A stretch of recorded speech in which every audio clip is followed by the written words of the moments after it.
Olá, bom dia, tudo bem? Olha só, vamos dar continuidade ao nosso conteúdo, né? Unidade 4, tema 3 e 4, que nós vamos falar um pouco sobre as desigualdades na União Europeia e um pouquinho sobre a Rússia. Tranquilo? Então vamos lá, as desigualdades regionais. Na Europa existem desigualdades econômicas e sociais entre as regiões. Então, de modo geral, o conjunto de países da União Europeia apresenta altos indicadores socioeconômicos. Mas isso não significa que a economia desses países apresente igual desenvolvimento. Conforme nós já vimos, né, e já discutimos sobre esse assunto, nem todos os países vai ter a mesma condição, né? Nós não estamos falando da diferença assim, mas é um país assim, assim, tá. O que acontece? Nós temos aqueles com uma economia mais forte e nós temos aquele que também está numa boa colocação, mas que a economia não vai ser tão forte quanto de outros. Então, vai ter essa desigualdade, sim. Existe também, gente, o risco de pobreza, né? Igual eu falei com vocês, não é porque o país é um país desenvolvido que não vai ter esse tipo de problema. Esse tipo de problema existe em qualquer lugar, né? Porque se nós formos analisar isso tudo, a escolaridade de todos não é igual, né? Enfim, vários critérios são diferentes, o que vai levar ao risco de pobreza. Então, olha só, existem substanciais desníveis de desenvolvimento socioeconômico entre os países centrais e os periféricos do bloco. Diferenças que se revelam em índices de desigualdade como o risco de pobreza, um indicador utilizado na União Europeia para avaliar a exclusão social. Então, ou seja, é realidade, ele está ali mesmo, né? E eles têm, vamos dizer assim, uma certa preocupação. Os países que apresentam maior porcentagem de população em risco de pobreza foram Bulgária, Romênia, Grécia, República Tcheca, Finlândia, Dinamarca e nos Países Baixos. Então, ou seja, não são poucos, né? São vários países que passam por esse risco de pobreza. Entre as metas atuais da União Europeia está garantir uma taxa de 75% de emprego na faixa etária, entre os 20 e os 64 anos, e tirar pelo menos 20 milhões de pessoas da situação de pobreza e de exclusão social. Então, assim, professora, mas a senhora já comentou que com a questão da queda da taxa de natalidade, vai precisar de um certo tempo, né, para eles poderem estar aceitando aí os imigrantes para estar substituindo a mão de obra. Sim, mas é igual eu falei, vai levar um tempo, né? E eles têm uma preocupação de já começar a recuperar, né, essa questão do desemprego para diminuir esse risco de pobreza que tem alguns países aí, conforme nós vimos, né, que apresentam uma maior porcentagem de risco de que isso aconteça. As políticas regionais. Na União Europeia, são desenvolvidas políticas regionais com o objetivo de promover o crescimento econômico. Então, ou seja, uma melhora na qualidade de vida da população, né, sobretudo desses países, né, que não têm uma economia tão grande igual uns. Então, ou seja, eles tentam, né, os países do bloco, eles tentam se unir e eles tentam ajudar para que a economia, né, vai se levantando, vai se reforçando e melhorando cada vez mais, buscando então reduzir essa diferença econômica e social dentro do próprio bloco. A adesão à União Europeia. Bom, de maneira geral, os países europeus que não pertencem à União Europeia, eles têm interesse em entrar no bloco para se beneficiarem da livre circulação de pessoas e mercadorias e das políticas de desenvolvimento econômico e social planejadas pela União Europeia. Esse processo de adesão, porém, ele é muito complexo, ele é demorado, né? Foi igual a saída do Reino Unido. Então, o que acontece? Tão difícil para sair, mas é difícil para estar entrando também, né? Bom, os candidatos eles têm que atender a 3 condições básicas, que é apresentar o desenvolvimento econômico, manter um regime político democrático que respeite os direitos humanos e aceitar a legislação do bloco, né? Então, ou seja, você tem que aceitar as condições do bloco para você poder ser aceito. E lembrando também que não é um processo rápido, isso demora, né? Tem uma certa negociação por trás disso tudo. A Rússia, olha só, grande parte, né, a Rússia está lá gigantesca, linda, maravilhosa, geladinha, né? Então, olha só, grande parte do seu território está localizada nas altas latitudes, né, porque ela fica bem em cima, onde predomina o clima frio, caracterizado pela frequência de temperaturas baixas ao longo do ano e pelos invernos longos e muito rigorosos. Imagina, gente, que delícia passar uma temporada numa região dessa. O clima temperado, ele domina o oeste. E ao norte do país predominam aí os climas polar e subpolar. A Sibéria, né, é uma região que ocupa quase 60% do território russo. E nela encontra-se áreas pouco povoadas, muito frias, congeladas durante parte do ano, com áreas recobertas pela taiga, né, que é aquela vegetação baixinha, parecendo um musgo. E detalhe, vocês têm uma imagem aí no livro de vocês mostrando a Sibéria, né, toda branquinha, tudo geladinho. Deve ser uma experiência maravilhosa.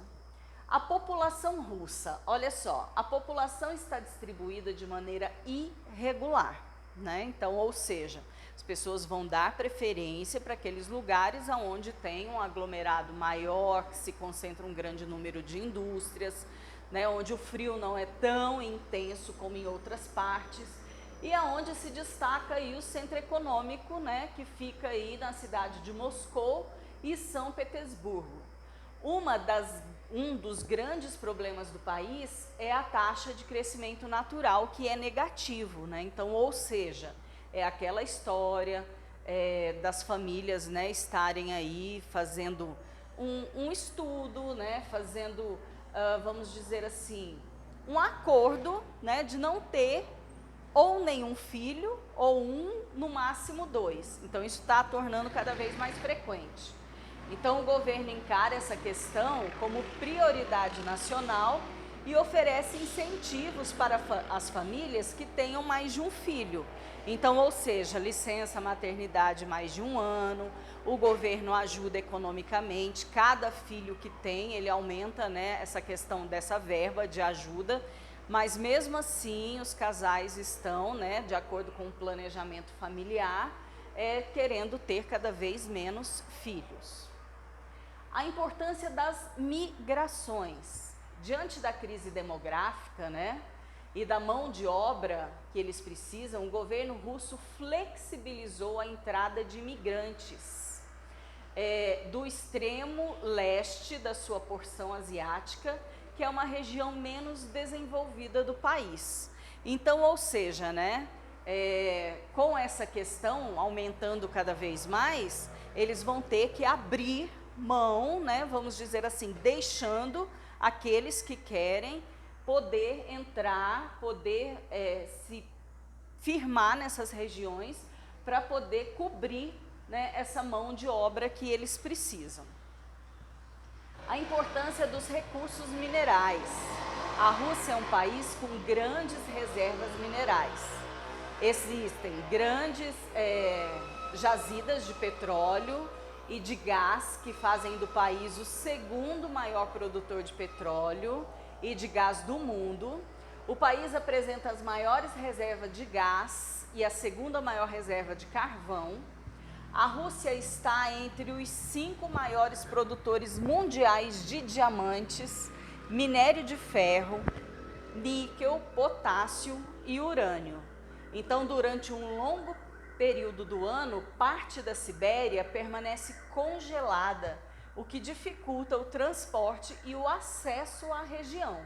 Mas lembrando que a reserva deles é grande, então, ou seja, né, de acordo com todo o espaço que ela ocupa, eles são aí beneficiados com esses recursos minerais que tem em todo o território deles. A desintegração da União Soviética. Em 1945, com o término da Segunda Guerra Mundial, a União Soviética despontou como uma das duas superpotências mundiais, né? Só que nos anos 80, o Estado centralizado e burocrático dava sinais de que o modelo da economia socialista planificada, né, nós já estudamos sobre socialismo, não atendia às necessidades de consumo da população. E a indústria estava muito aquém em termos de desenvolvimento tecnológico em relação ao Ocidente. Então, nós, né, sabemos que essa parte que ficou aí com a economia socialista, ela ficou parada por um tempo, porque quem detinha o poder era o governo, né, e as pessoas todas trabalhavam de acordo com o que o governo desejasse que fosse feito. Então, a parte que era socialista, ela estava a todo vapor. E após as intensas manifestações populares, né, a União das Repúblicas Socialistas Soviéticas foi dissolvida então, e em 91 ela começou a enfrentar muitos problemas, né, de 91 até os anos seguintes, que foi aquele tempo de adaptação, de mudança, né? Porque tudo foi mudando e essas mudanças, socialismo, capitalismo, não acontece da noite para o dia, né? É um processo que demora um tempo a acontecer. Da desorganização econômica e social à recuperação. O esfacelamento do complexo militar e industrial soviético e a desorganização da produção geraram problemas de desabastecimento no mercado interno. E afetou a economia russa como um todo. Então, todos sentiram essa mudança, né? Porque passou aí por um processo que refletiu num todo. E entre 91 e 98, o PIB da Rússia reduziu de 40% e a produção industrial diminuiu 55%. Então, ou seja, a queda foi muito brusca e refletiu diretamente no todo.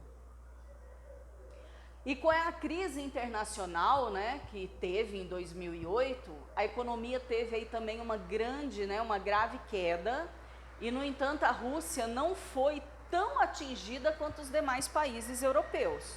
Mas lembrando que foi uma crise aí internacional que afetou todo mundo, ela não foi tão atingida quanto, né, mas foi também prejudicada por isso. E quanto os demais países europeus, a sua economia voltou a crescer, mas em 2014, né, em diante, a economia russa entrou em uma nova recessão. O excesso de oferta de petróleo no mercado internacional refletiu então nas quedas do preço do produto, que impactou diretamente a economia do país. Então, ou seja, são acontecimentos que vai vindo e que vai refletindo na economia e vai, né, desestruturando. O país é um dos 5 membros permanentes do Conselho de Segurança da ONU, junto com Estados Unidos, Reino Unido, Alemanha, França e China. Lembrando que esses países têm o direito de veto, né? Então, ou seja, quando uma questão é levada em conselho, né, se contrariar o interesse de um dos 5 membros, eles podem vetar a questão que foi levada até eles. Então, ou seja, esses países, eles têm aquele poder de falar que não aceita, né, e depois acontecer uma outra reunião e chegar a ter uma outra decisão. E além disso, o arsenal nuclear da Rússia ainda é considerável, bem como seu poderio militar e o seu exército, né? Eles nunca esconderam isso daí. E o país também produz material bélico de todos os tipos. Então, ou seja, além deles terem esse arsenal, eles produzem, né? Então, assim, nós não sabemos na realidade a quantidade, destacando-se então nesse aspecto, né? Lembrando do poder, né, que eles têm.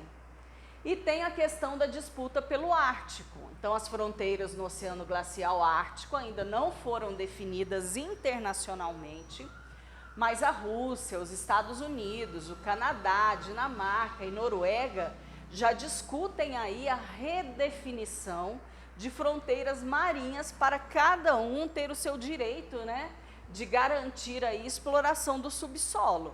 Então, ou seja, eles sabem que é uma região rica em petróleo, né, que vem sofrendo aí com o aquecimento global.